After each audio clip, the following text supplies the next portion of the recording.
about a very important topic, one that relates to Google Ads, and that is quality score. So, quality score is like when you're setting up a Google ad and you're going through the process, you get to the ad creation screen where you're putting in headlines and descriptions. And there's a little meter, and it basically tells you how relevant Google is projecting your ad to be. Like it's saying, "Hey, I want to fill up the gauge and I want it to be green because that's what Google is recommending that I do. Incorporate more headlines, incorporate more keywords." But there are a lot of situations where this can be the absolute wrong approach. And the reason is it's like you're spaghetti testing um you know a bunch of different options for a search campaign that has really low intent. Put this way, like imagine you're going to fish in a pond with three fish, i.e. you're only going to get a couple of clicks a day on a $20 $30 cost per click, $60 daily budget. You're only going to get one or two, and you want to quickly figure out which bait works best for which fish.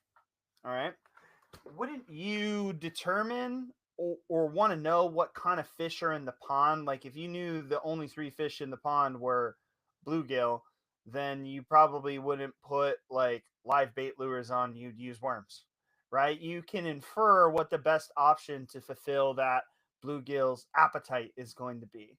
So Google is the monster that's recommending, like, hey, you should test out every single bait. Like these are the potential baits that we see are related to the keywords you want to advertise on.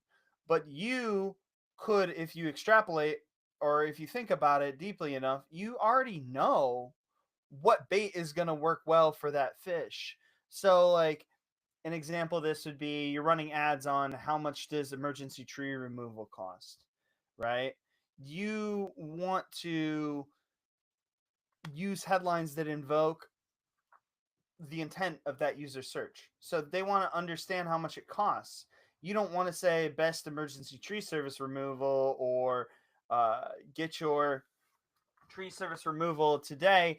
You want your call outs, your headlines and your descriptions to echo like how much does emergency tree removal cost, like exact match to the intent.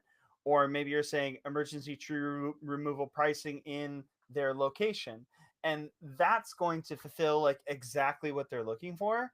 And even though Google's quality score is going to tell you add 20 more headlines, add 12 more headlines so you get to the max 16, add two more descriptions so you get to the max 4, you're going to get such a low number of clicks and the training data is going to be so small. There's so little fish in the pond that you just want to attack it with what you feel makes the most sense first.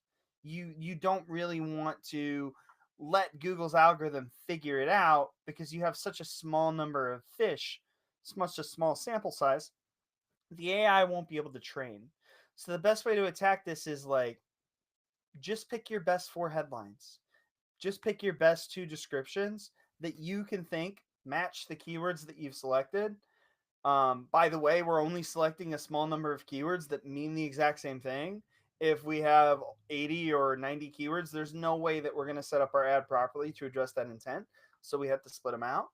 But that's where different ad groups and ads come in. Like instead of making 16 different headlines in a single ad test, make 3 ads, right? And design them and place the headlines and descriptions exactly how you would want them to be laid out. Because Google might arrive at the same conclusion, but you're going to have to spend $200 a day and run it three months in order for it to figure that out. These ad campaigns are designed for really large budgets. The tool is not designed for the layman, the small guy. The tool incorporating the AI bidding strategy is designed for like the massive company, Pepsi, or like a huge SaaS companies who are running campaigns like in the entire United States, not your local tree service company. So in these cases, we really need to ignore Google's recommendations sometimes and just provide what we know is going to be our best offer to the end user. And even though Google's projecting the click through rate is going to be lower and the quality score is going to be lower, in reality, if the conversions start rolling in and the actual click through rate is much higher than the expected click through rate because you match intent, then your costs are going to go down over time. Your cost per conversion is going to go down, and your ads are going to perform much better in the way that you're hoping or expecting they will, rather than just mindlessly following Google's recommendation. So hopefully this is a helpful tip. Try it out. Use your best four headlines, use your best two descriptions, and see how your ads perform. Hopefully this is helpful, and follow along for more helpful tips.